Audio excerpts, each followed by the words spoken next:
बीड जिल्हा गेल्या काही दिवसांपासून चांगला चर्चेत आहे। मसाजोग गावचे सरपंच संतोष देशमुख यांच्या हत्येने सर्वत्र खळबळ उडालेली आहे। या हत्या प्रकरणात आता नवी माहिती समोर येते आहे। बुधवारी 5 पलंग आणले गेले आणि त्यापैकी एक पलंग गायब झालेला आहे। हे पलंग कुठे आणले तर या प्रकरणामध्ये ज्या आरोपींना ताब्यात घेतलेला आहे त्यांना जिथे ठेवलं गेलं होतं त्याच जेलमध्ये त्याच पोलीस स्टेशनमध्ये हे पलंग आले। त्यामुळे चर्चांना उधाण आलं। एकूण 5 पलंग आले। मग ते कराड आणि ज्यांना ताब्यात घेतलेले त्यांच्यासाठी आले का अशी चर्चाही सुरू झाली। आता 5 पलंगांपैकी 4 पलंगच दिसतायत, एक पलंग गायब आहे। त्यामुळे तो एक पलंग कुणाला दिला याची चर्चा सुरू झालेली आहे। अनेकांनी पलंगांविषयी प्रश्न विचारल्यावर पोलिसांकरता हे पलंग आले असं उत्तर पोलीस प्रशासनाने दिलं। मात्र आता 5 ऐवजी 4च पलंग दिसतायत।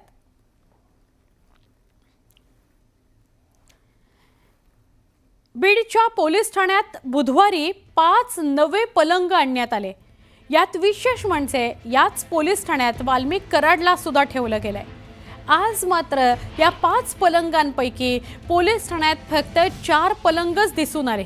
त्यामुळे त्या 5 पैकी एक पलंग गेला कुठे किंवा तो एक पलंग दिला कुणाला अशी चर्चा आहे।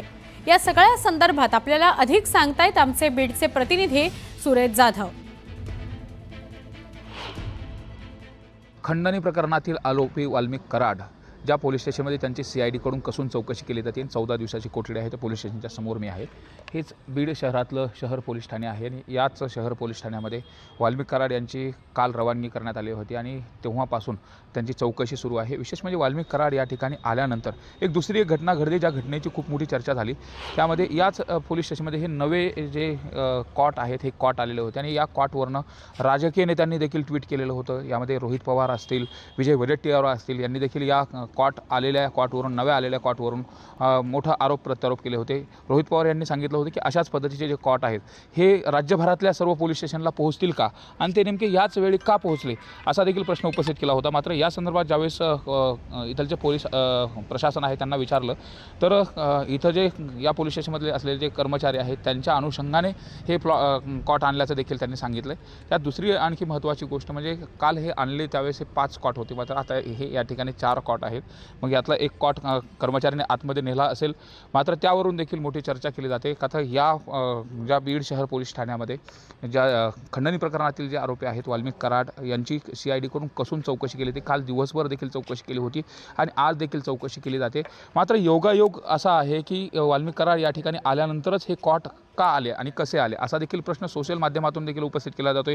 राजकीय जे नेते मंडळी आहेत ते देखील उपस्थित करतात। त्याचबरोबर प्रशासन जर एवढं तत्पर झालेलं असेल तर राज्यातल्या संपूर्ण पोलीस स्टेशनमध्ये अशाच पद्धतीने कॉट पोहोचणार का असा देखील प्रश्न उपस्थित केला जातोय। त्यामुळं काल दिवसभरात ज्या कॉटची चर्चा होती त्याच कॉटमधला एक कॉट आज कमी झाल्यानं पुन्हा देखील त्याची चर्चा सुरू व्हायला लागली। त्यामुळे नेमका हा कॉट कुठं गेला या संदर्भात आपण प्रशासनाशी देखील विचारणार आहोत।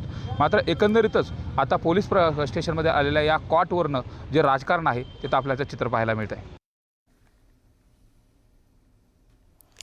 बीड पोलीस स्टेशनमध्ये नवीन 5 पलंग मागवल्याच्या बातम्या आहेत। स्टाफसाठी नवीन पलंग मागवल्याचं प्रशासनानं स्पष्ट केलं, तरी आजच अचानक पलंग कसे काय मागवले असे प्रश्न निर्माण होतात। नवीन पलंग स्टाफसाठी मागवले असतील तर एवढीच तत्परता राज्यभरातील सगळ्याच पोलीस स्टेशनमधील स्टाफसाठी दाखवायला हवी। शिवाय गादी, उशी, पंखा, AC देखील बसवता येईल का याचाही विचार करायला हवा। रोहित पवार यांनी हे ट्विट केलेलं आहे।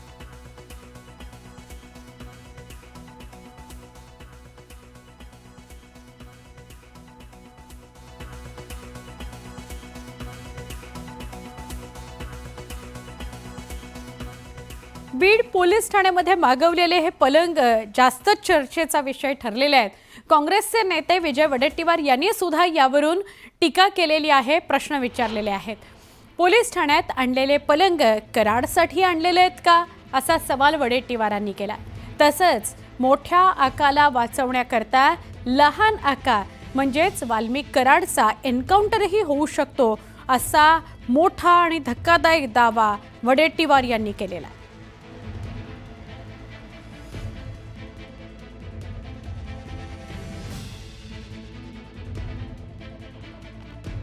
पोलीस स्टेशनमध्ये बेड आणि घेऊन गेले. यापूर्वी असं कधी पोलीस स्टेशनमध्ये बेड नेताना, कॉट नेताना ते म्हणतात की पोलिसासाठी होतं. पोलिसांनी कधी त्या पोलीस स्टेशनमध्ये काटवर झोपल्याची माहिती नाही. ते कोणाचे लाड आहेत? ते वाल्मिक कराडचे लाड पुरवण्यासाठी, त्याला बेडवर झोपवण्यासाठी पोलीस कस्टडीत असताना ते नेले काय, यावर चौकशी झाली पाहिजे. मला तर पुन्हा काल जी माहिती मिळाली ती माहिती अधिकची अशी आहे की मोठ्या आकाला वाचवण्यासाठी या लहान आकाचा एन्काउंटरही होऊ शकतो. म्हणून पोलिसांना विनंती आहे की मोठ्या आकांना वाचवण्यासाठी याचा एन्काउंटर करू नका बाबा. हा बिचारा म्हणणार नाही, पण त्या मोठ्या आकापर्यंत जाण्यासाठी जर याचा वापर आहे तर तो पुरावा नष्ट होण्याची शक्यता सुद्धा मला काल एका अत्यंत विश्वासनीय माहिती जवळच्या एका उच्चपदस्थ अधिकाऱ्यांनी दिली. बीडच्या मसाजोगचे सरपंच संतोष देशमुख हत्या प्रकरणावर रिपब्लिकन पार्टीचे सचिन खरात प्रतिक्रिया देतात. वाल्मिक कराडची तात्काळ नार्को टेस्ट करा, मग सगळंच बाहेर येईल, अशी मागणी रिपब्लिकन पार्टी ऑफ इंडियाचे सचिन खरात यांनी केलेली आहे मुख्यमंत्री देवेंद्र फडणवीस यांच्याकडे. संतोष देशमुखांचा खून झाल्यानंतर वाल्मिक कराड यांच्यावर 2-3 दिवसांनी खंडणीचा गुन्हा दाखल झाला. यानंतर वाल्मिक कराड फरारच झाला. मग खरंच वाल्मिक कराड निर्दोष होता तर तो फरार का झाला, असा सवाल सचिन खरात यांनी उपस्थित केलेला आहे. परंतु हेच वाल्मिक कराड मध्यंतरी फरार झाले होते. नंतर ते 20-22 दिवसानंतर पुण्यातील CID ऑफिसमध्ये जाऊन त्यांनी सरेंडर केलं. ही बाब अत्यंत संशयास्पद आहे. म्हणूनच Republican party of India Kharat पक्षातर्फे आम्ही राज्याचे माननीय मुख्यमंत्री देवेंद्र फडणवीस साहेब आपणास मागणी करत आहे की वाल्मिक कराडांची नार्को टेस्ट करा, मग सगळंच बाहेर येईल आणि नक्कीच या कुटुंबाला, संतोष देशमुख यांच्या कुटुंबाला नक्कीच न्याय मिळेल. बीडमधील संतोष देशमुख हत्या प्रकरणाच्या तपासावर राऊतांनी प्रश्न उपस्थित केलेत. या प्रकरणात खरोखर न्याय मिळेल का, याबाबत राज्यातील जनतेला शंका असल्याचं राऊतांनी म्हटलंय. तसंच SIT बाबतही त्यांनी प्रश्न उपस्थित केले.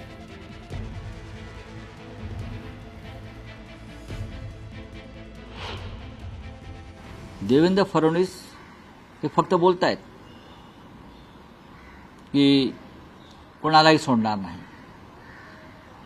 पण आतापर्यंत देवेंद्र फडणवीस यांनी किती जणांना कसं सोडलंय आणि कसं अडकवलंय याचीच एक SIT नेमली पाहिजे.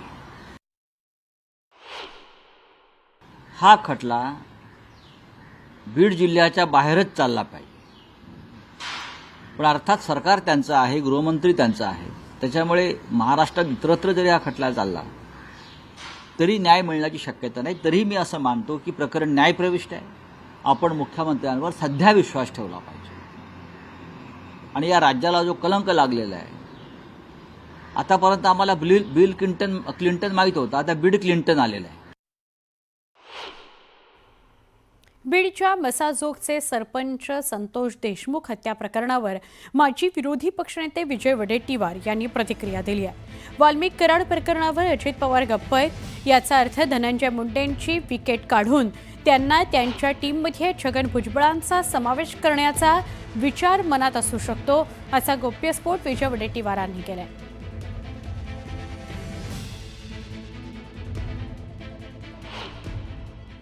भुजबळ साहेब, मला वाटतं की त्यांच्यापाशी फार काही पर्याय नाही. कदाचित अजितदादांच्या चुप्पीवरून मुंडेची विकेट काढून टीममध्ये भुजबळांचा समावेश करण्याची शक्यता किंवा विचार अजितदादांच्या डोक्यात आहे का, हा प्रश्न गेल्या 4 दिवसापासून आम्हाला 5 दिवसापासून पडतो आहे. त्यावर अजित पवार मुंडेंच्या प्रकरणात अजिबात बोलत नाही. विजय वडेट्टीवार यांच्या या वक्तव्यावर खासदार संजय राऊतांनी पण प्रतिक्रिया देणं टाळलेलं आहे. मात्र याबाबत मुख्यमंत्री काय तो निर्णय घेतील असं राऊत म्हणतायत. माननीय मुख्यमंत्र्यांनी खरं म्हणजे अत्यंत गांभीर्यानं बीडच्या प्रश्नात लक्ष घातलं पाहिजे आणि आपल्या मंत्रिमंडळामध्ये नक्की कोण आपल्याबरोबर काम करत आहे आणि सत्तेचा हा अशा प्रकारे गैरवापर करून लोकांचे प्राण घेतले जात आहेत का, लुटमार सुरू आहे का, हे पाहणं हे मुख्यमंत्र्यांची जबाबदारी आहे.